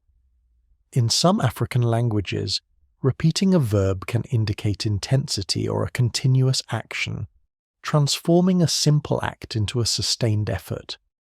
It is as if language, in its wisdom, has found a way to multiply meaning through repetition, creating a subtle ripple effect in our understanding. This quiet doubling is not redundant. It is an elegant linguistic shortcut, a delicate dance of sound that conveys a wealth of information, inviting us to listen more closely to the subtle cadences of expression. As we continue our gentle exploration, we encounter the delicate art of euphemisms. Those softened phrases and indirect expressions we employ to navigate the often rough edges of reality. They are the linguistic veils we draw over harsh truths, the gentle whispers we use to discuss sensitive topics, a testament to our innate human desire for kindness, decorum, or simply peace. We speak of someone having, quote to you, 81, rather than keen, quote, 82, quote to you, 83, instead of keen, quote, 84, or of keen, quote, keen, 85, just to gently sidestep more explicit terms. Euphemisms are not always about deception. Often they're acts of compassion, a way to show respect, to ease discomfort, or to maintain social harmony. They reflect our cultural sensitivities, our collective anxieties, and our shared understanding of what is considered polite or taboo. The choice to use a euphemism is a quiet negotiation between directness and diplomacy, a subtle manipulation of language to shape perception and manage emotion. It reminds us that language is not merely a tool for conveying information, but also a sophisticated instrument for social interaction, capable of both brutal honesty and profound tenderness, always seeking a quiet equilibrium in our conversations. Our journey then leads us to a more contemplative, perhaps even somber, chamber of linguistic understanding, the phenomenon of aphasia. Here, we witness the profound fragility of language, a gentle reminder of the intricate dance between our minds and our words. Aphasia is not a loss of intelligence, but a disruption in the brain's ability to process language, often caused by stroke, head injury, or neurological disease. Imagine for a moment the quiet struggle when words once so readily available become elusive, like butterflies just beyond reach, or when the meanings of familiar sounds twist and turn, creating a world of linguistic confusion. Individuals with aphasia might struggle to find the right word, anomic aphasia, to form coherent sentences, Broca's aphasia, or to comprehend spoken or written language, Wernicke's aphasia. It is a poignant illustration of just how deeply language is woven into the very fabric of our being, how effortlessly our brains normally orchestrate the complex symphony of speech and understanding. This quiet disruption underscores the miracle of everyday communication, making us appreciate the seamless flow of our thoughts into words and words into meaning, a silent, intricate ballet that most of us perform without a second thought.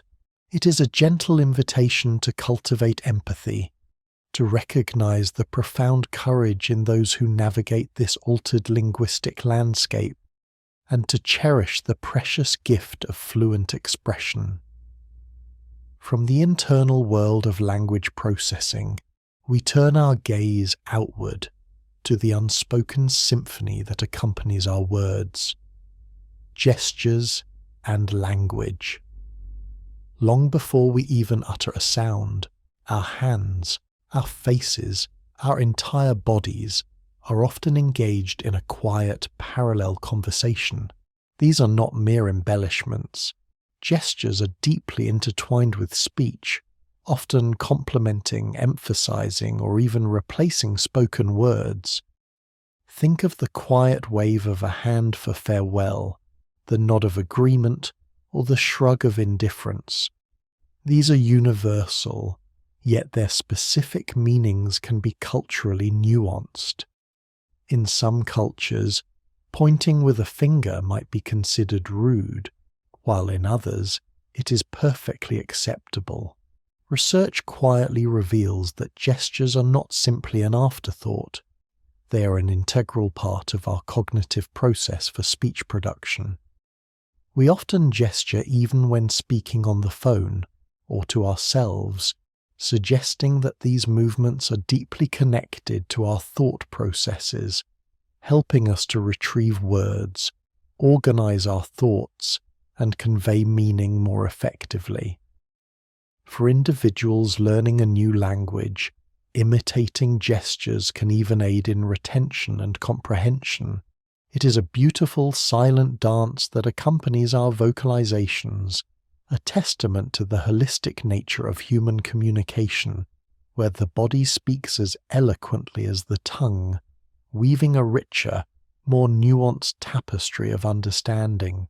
Finally, we arrive at a testament to the brain's remarkable plasticity and capacity for wonder. The polyglot brain. We have touched upon the benefits of bilingualism before, but let us now quietly delve into the incredible adaptations observed in the brains of those who master multiple languages. It is a profound demonstration of the brain's ability to rewire itself, to create new pathways, and to enhance its cognitive capabilities.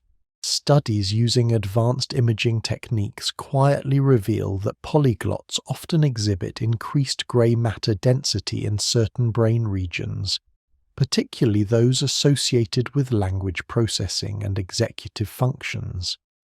This is not merely about having more words, it is about a more flexible, agile mind. The constant switching between languages, the intricate dance of inhibiting one language while activating another, strengthens cognitive control, attention, and problem-solving skills. Polyglots often demonstrate enhanced metalinguistic awareness, a deeper understanding of language itself, its structures, and its mechanics. It is as if their brains are continuously engaged in a complex, multi-layered puzzle, honing their mental acuity with every linguistic choice. This quiet adaptation is a beautiful argument for the richness that multilingualism brings, not just culturally, but neurologically, offering a glimpse into the boundless potential of the human mind to embrace and integrate the diverse melodies of the world's languages. As these quiet truths settle, we are reminded once more of the infinite complexity and interconnectedness of human language. From the borrowed words that link distant cultures to the silent gestures that accompany our speech, from the gentle euphemisms we choose to the profound resilience of the polyglot mind, each facet reflects a deeper truth about ourselves. We invite you to carry these quiet insights with you, allowing them to gently deepen your appreciation for the linguistic tapestry that surrounds us, knowing that many more wonders await our peaceful exploration. Until we meet again in this space of calm contemplation, may your mind rest gently with these beautiful revelations. As we gently drift from the fascinating plasticity of the multilingual brain, that wondrous organ capable of such intricate linguistic acrobatics, we find ourselves drawn deeper into the quiet currents that shape not just how we speak, but perhaps even what we think, and how we connect beyond the spoken word. We invite you to settle into this tranquil space, allowing your mind to softly unfurl as we explore further dimensions of this grand linguistic tapestry. We have previously touched upon the delicate notion of linguistic relativity, hinting at how the structures of our native tongues might subtly tint the lenses through which we perceive the world. Now, let us linger a little longer in this quiet consideration, acknowledging the profound and often debated concept known as the Sapir-Whorf hypothesis. This idea, presented in varying strengths, suggests a spectrum of influence, from a gentle nudge to a more pronounced shaping of our very cognition by the language we inhabit. Imagine, if you will, a quiet river flowing through a landscape.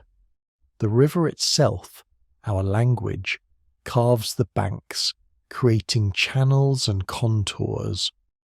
While the water can flow in many directions, its path is undeniably guided by the terrain it has sculpted. In its gentler form, linguistic relativity suggests that our language influences our thought, making certain concepts easier to grasp, certain distinctions more salient, or certain ways of categorizing the world more natural. A language with many words for different shades of green, for instance, might encourage its speakers to perceive and articulate finer distinctions in the verdant world around them than someone whose language has only a single overarching term. It is not that the latter cannot see the difference, but perhaps their language does not compel them to notice or categorize it in the same immediate, intricate way.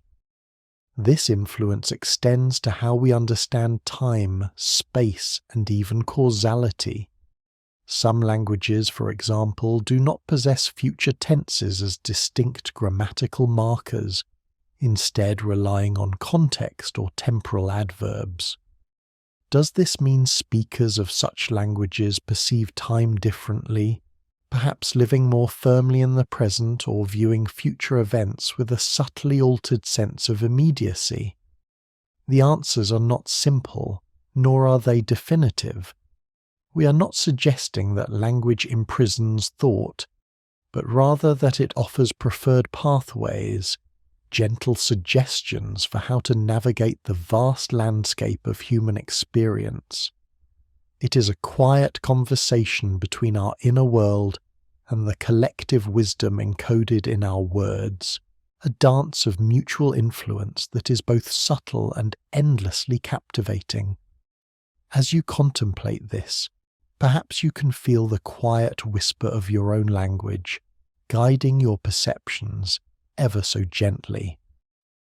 From the expansive influence of language on our world view, let us turn inward to a more intimate linguistic realm, the silent symphony of one inner speech, or what some might call verbal thought.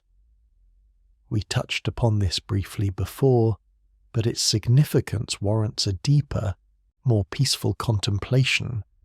This is the quiet companion that walks with us through our days, the internal monologue that narrates our experiences, plans our actions, and helps us process our emotions. It is the language we speak only to ourselves, a private sanctuary of words where ideas are formed, arguments are rehearsed, and memories are softly replayed. Imagine a hidden stream, flowing ceaselessly beneath the surface, its gentle murmurs shaping the very contours of our consciousness. This inner voice is not always a fully formed sentence. It can be fragments, images, feelings infused with word-like essence, or even a rapid-fire internal debate. It is the crucible where raw sensations are often transformed into coherent thoughts, where problems are quietly dissected, and where our sense of self is constantly reaffirmed and refined.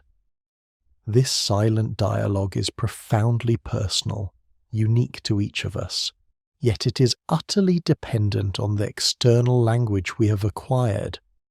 Without words, without the structures of grammar and meaning, how would these complex internal processes take shape? Our inner speech is a testament to the internalization of language, moving beyond mere communication to become a fundamental tool for cognition itself. It allows us to simulate scenarios, to reflect on past events, to project into the future, all within the quiet theatre of our minds. It is the silent architect of our understanding, the private tutor guiding our learning, and the gentle confidant listening to our deepest musings. Take a moment, if you will, to listen to your own inner voice, that constant, quiet hum of linguistic activity that underpins so much of your experience. It is a profound reminder of how deeply language is woven into the very fabric of our being, not just as a means to connect with others, but as an indispensable instrument for understanding ourselves. And how does this intimate linguistic journey begin? We are drawn now to the very dawn of language acquisition, to the tender, loving interactions that lay the foundation for all future linguistic prowess. Consider the phenomenon known as motherese, or parentese, that instinctive, gentle way adults often speak to infants.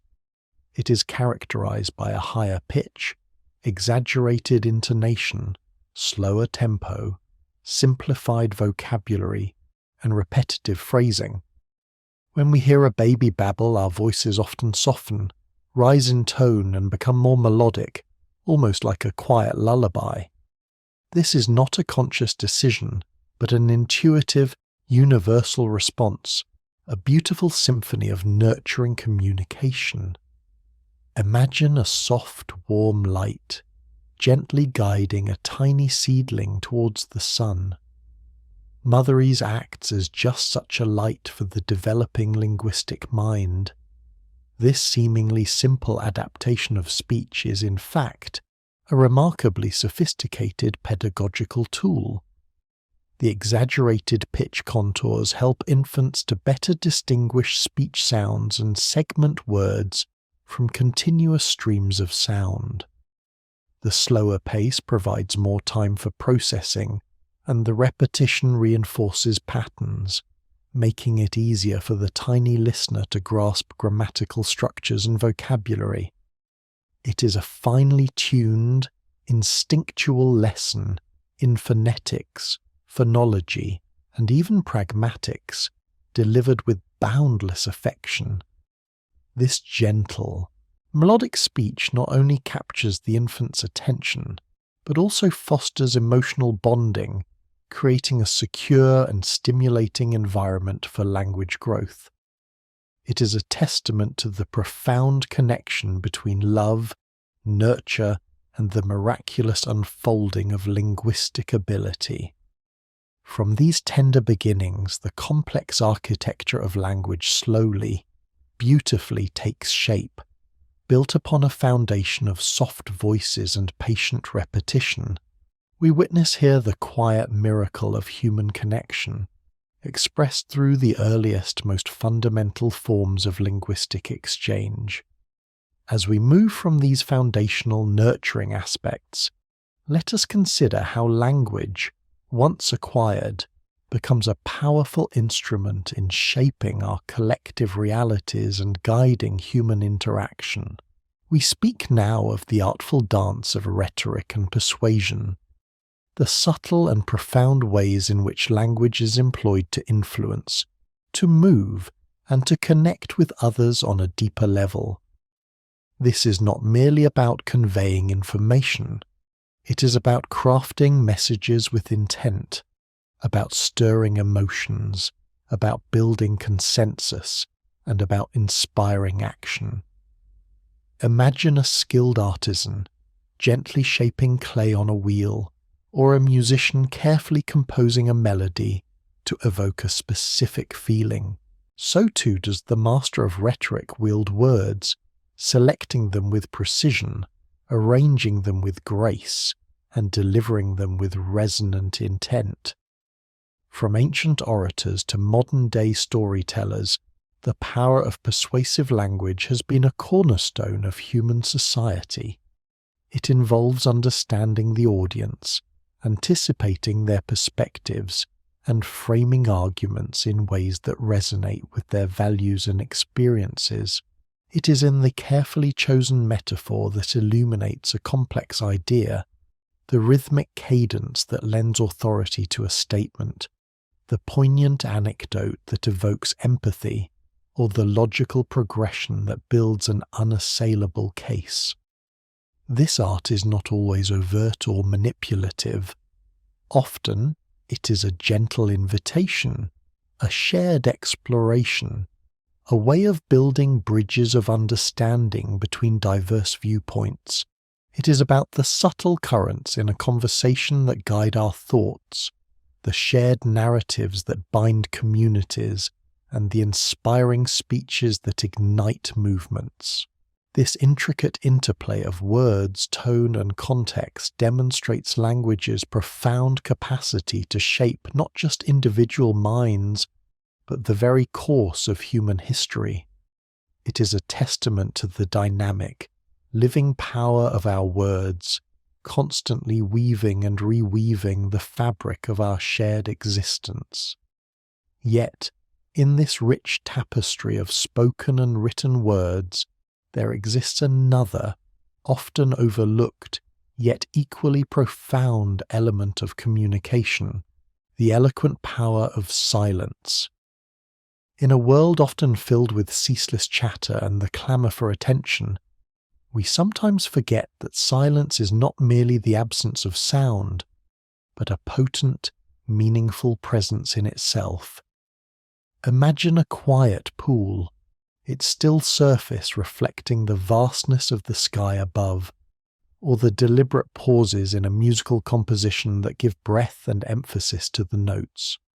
So too, in human interaction, silence can carry immense weight, conveying respect, contemplation, agreement, disagreement, or even deep emotional resonance.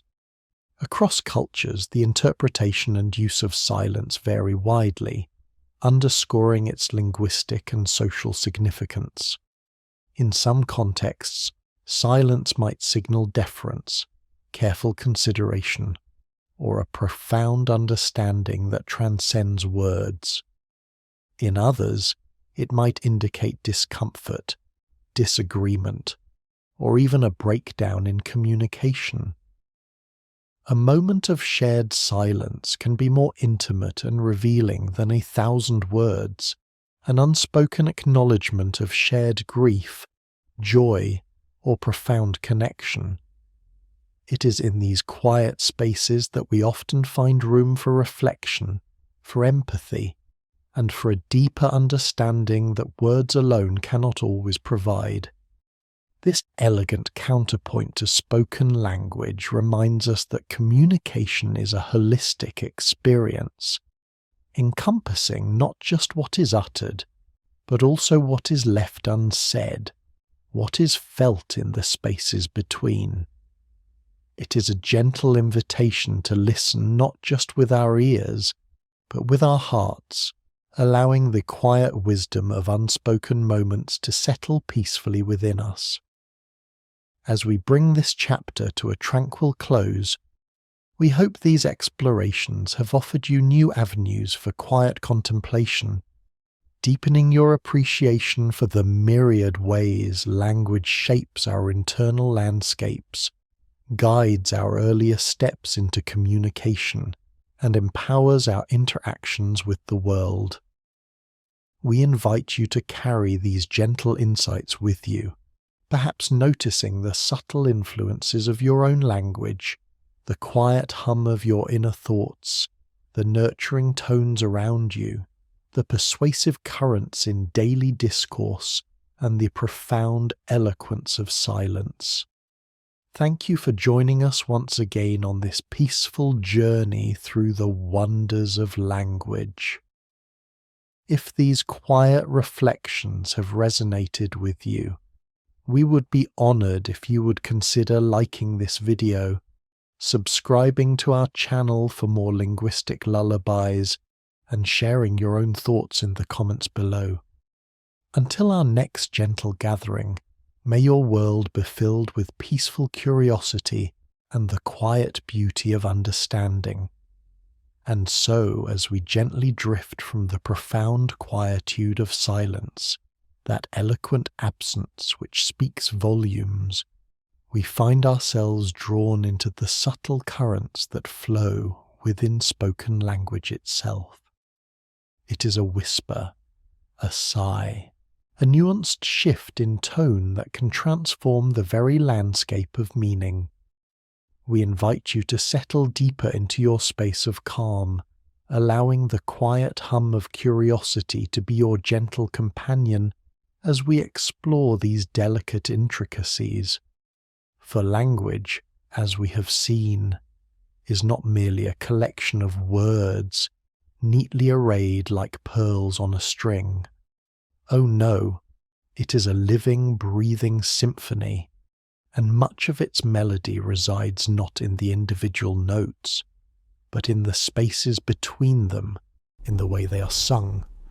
This brings us to a fascinating facet, often overlooked in our everyday interactions, yet utterly indispensable.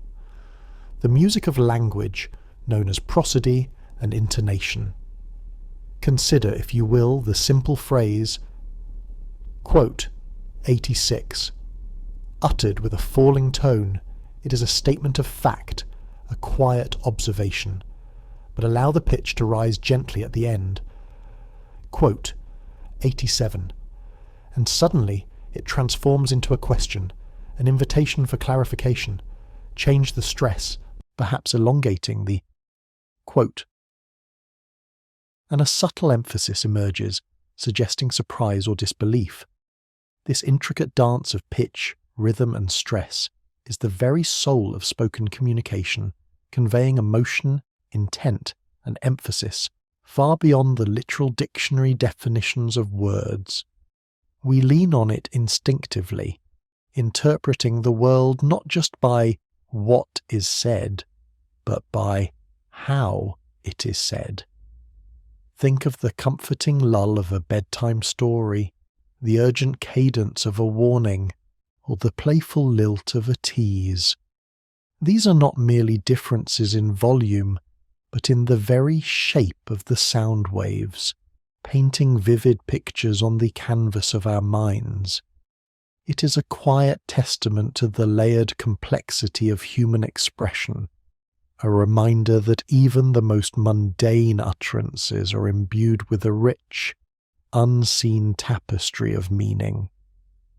We hope you find a quiet pleasure in noticing these subtle shifts, perhaps in the gentle murmur of voices around you, or even in the quiet rhythm of your own thoughts.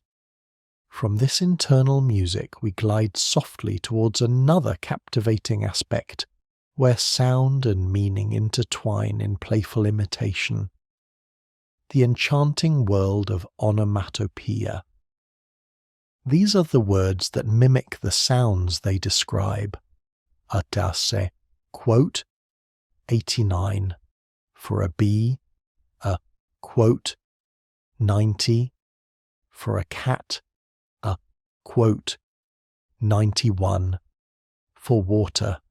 They are the linguistic echoes of our auditory world, a delightful bridge between the abstract realm of language and the concrete sensations of reality. Yet, even in this seemingly direct imitation, we discover a charming diversity across languages. While a dog might quote 92 in English, it might quote 93 in Spanish, quote 94 in Italian, or quote 95 in Japanese. A clock might quote 96 for us, but quote 97 for a Russian speaker, or rest quote 98 for a German. This gentle variation reminds us that even our attempts to directly replicate the world through sound are filtered through the unique phonological systems of our native tongues. It is not that the sounds themselves change, but our linguistic interpretation, our choice of which phonetic elements best capture the essence of that sound. It is a quiet celebration of linguistic creativity, a universal human impulse expressed in a myriad of charmingly distinct ways. We invite you to listen with new ears, perhaps noticing the unique soundscapes captured by different languages, each a miniature masterpiece of auditory mimicry. As our journey continues, we shift our gaze from the fleeting echoes of sound to the enduring permanence of form, moving from the spoken word to its silent, steadfast counterpart, the magnificent tapestry of writing systems. Imagine, if you will, the earliest humans driven by an innate desire to record, to remember, to communicate across time and space. From simple pictograms etched into cave walls, drawings that directly represented objects, a sun, an animal, a human figure, we see the genesis of visual language. These were not yet words, but visual narratives, silent stories whispered across millennia. From these humble beginnings, a profound evolution unfolded.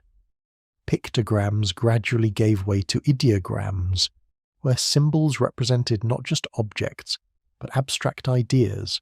A circle with lines radiating outward might signify not just the sun, but also, quote 99, or quote $100. Think of the ancient Egyptians with their hieroglyphs, a beautiful blend of pictures representing sounds, words, and concepts. Then came the syllabaries, where each symbol represented an entire syllable, as seen in Japanese kana, or ancient linear B. This was a significant leap, allowing for a more efficient representation of spoken language. And finally, the quiet revolution of the alphabet, a system where each symbol or letter primarily represents a single sound. This brilliant innovation, emerging from the Phoenicians and refined by the Greeks and Romans, democratized writing, making it accessible to a wider populace. It allowed for the flexible representation of almost any spoken word with a relatively small set of symbols. From the majestic sweep of ancient scrolls to the glowing pixels on your screen, writing systems are a testament to human ingenuity, a persistent effort to capture the ephemeral nature of speech and bestow upon it an enduring form. They are the quiet keepers of history, the silent carriers of culture, allowing thoughts and stories to transcend generations, connecting us across vast stretches of time. We encourage you to pause and appreciate the quiet miracle of the written word, its silent power to inform, to inspire, to preserve. But language, in its boundless creativity, is not only something we discover and evolve, it is also something we create. This leads us to the fascinating realm of constructed languages, or quote 101. Imagine the sheer intellectual delight of building a language from the ground up, crafting its phonology, its grammar, its lexicon, with deliberate intent. Perhaps the most famous example is Esperanto, born from the vision of L.L. Zamenhof in the late 19th century. His dream was to create an easy-to-learn, politically neutral international auxiliary language, fostering understanding and peace across cultures. Esperanto boasts a logical grammar, regular conjugations, and a relatively small set of roots from which a vast vocabulary can be derived, making it remarkably accessible. It is a beautiful testament to the human desire for universal connection, a quiet bridge built with words. Beyond the practical aspirations of Esperanto, we find constructed languages born purely from the fires of imagination.